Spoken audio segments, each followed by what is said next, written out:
Kash Patel, former chief of staff at the Pentagon under President Trump. Sir, also former aide to Devin Nunes. I forget the exact title at the Office of the Department of the Director of National Intelligence Office.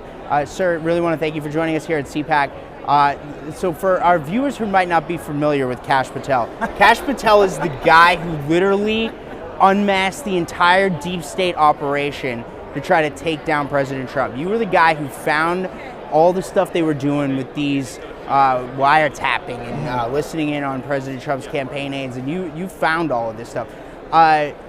You worked for the Trump administration for many years as well. The last job you had was chief of staff at the Pentagon. So I want to start with that. We're now a little more than a month into the Biden administration. We just saw President Joe Biden go and send missiles into bombing Syria. What is going on here? Does he have the legal authority? Does President Biden have the legal authority to do what he just did? Well, first of all, thanks for having me. It's awesome to be with Breitbart in my first CPAC, so love it.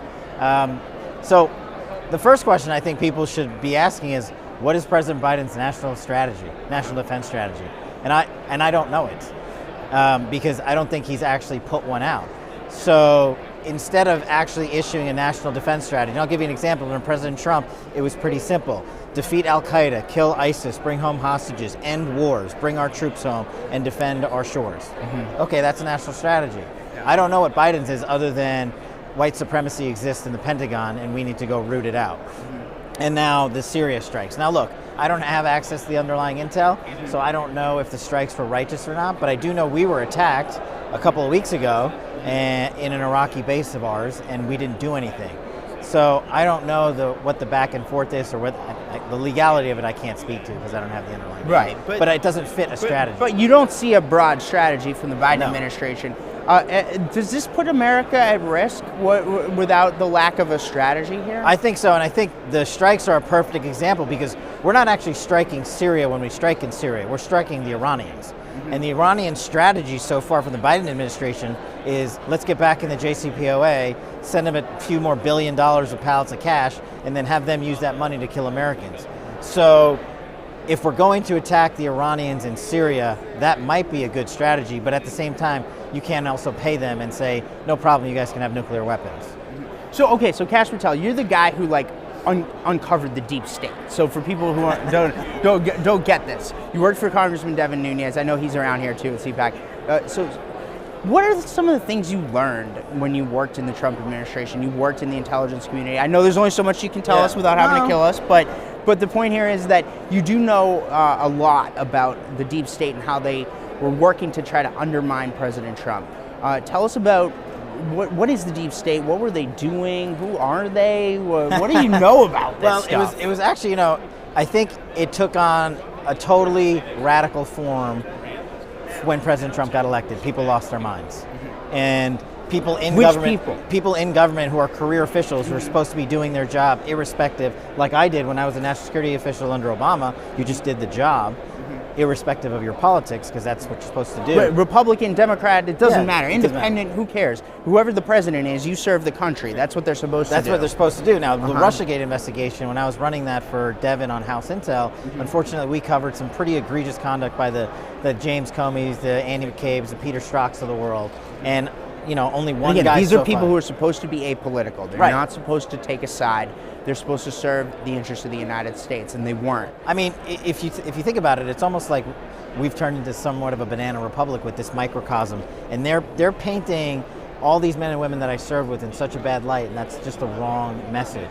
They were wrong. James Comey, Andy McCabe, Peter Strzok, they were wrong. They were wrong to take political garbage from the DNC and use it against a presidential candidate because they didn't like his politics. Then they were wrong to make up and fabricate information before a federal judge to get a search warrant so they can investigate then candidate Trump, and after he was office for a year, President Trump.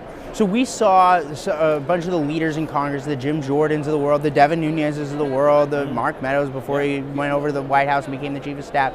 Those guys really fighting to declassify a lot of this stuff. We saw Rick Grinnell when he came in as the director of national intelligence really fight to do this. Everybody was cheering them on. There was a lot of stuff that was exposed. What actions still need to be taken let's say in 2024 we get another, whether it be President Trump again or whether it be another Trump-like president, what do they need to do to combat the deep state and really hold these people accountable, rein them in? Because this is terrifying that there's a bureaucracy like this.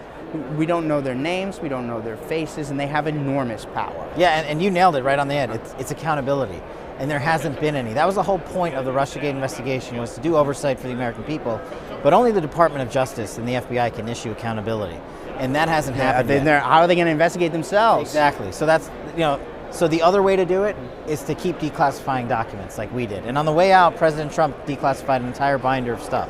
Now, I don't know what was in it. I think I know what's in it. But hopefully that'll start coming out very quickly here, and we can start talking more and more about the information that Rick Grinnell and Devin Nunes and I and Mark Meadows all found during the course of our investigation, because the American public should be able to read it and then decide for themselves, was this action proper or not? Mm-hmm. What are some of the things that that you think were the most egregious things that you guys uncovered during the course of this? Give us your top 5, if you will, or top 3 or 5 of the most egregious things that you guys uncovered that the deep state was doing. Well, sure. So, start with Kevin Kleinsmith, because that's the brightest example. I mean, you have an attorney for the Federal Bureau of Investigation doctor evidence, then present that doctored evidence to a court so that court can issue a surveillance warrant on a presidential candidate. That's outrageous. And that didn't happen by himself.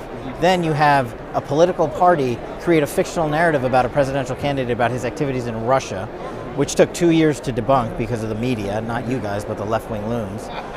And then they allowed themselves to take money from that party and pay informants to get into the FBI and then use those informants to investigate a sitting president. I think those two are probably some of the most outrageous examples that we can think about.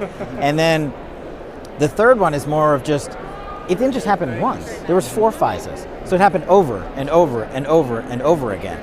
So the fact people that kept signing off on this, there's supposed to be checks and balances on that's the whole system. point. There's supposed to be judges, multiple administration officials, very senior folks too, right? Yeah, the AG, the DAG, the FBI director, the FISA court judges, they all require It's not like some low-level staffer at the Department of Justice can go get a FISA warrant, right? No, it has to go through the highest level over there. By law, it's got to be signed by the FBI director and the Attorney General, and then goes to the FISA court. So I think the fact that it happened not just once, but 3 more times under 3 different sets of leadership shows you the institutional problem at the top for some of these organizations. And there really just needs to be an actual accountability, because otherwise these guys are just going to think they can get away with it. We haven't seen it yet, but hopefully we will in the future. Kash Patel, sir, really want to thank you for joining us here at Breitbart News, here at CPAC, sir. Enjoy your first CPAC Sunshine Edition. Yeah. Thanks, man. Thanks, man. Appreciate it. Yep.